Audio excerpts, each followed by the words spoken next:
नाव जिल्हा परिषद प्राथमिक शाळा बेलसकर आहे.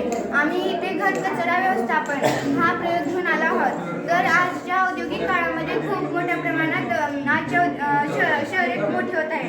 त्यामुळे खूप मोठा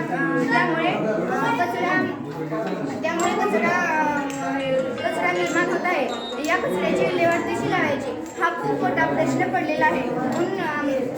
त्यामुळे घनकचरा व्यवस्थापन कसे करायचे आम्ही आपल्यासमोर हा प्रयोग घेऊन आलो आहोत. तर शहरामधील अपार्टमेंट्समधील कचरा या खाली ठेवलेल्या कचराकुंडीमध्ये टाकला जातो.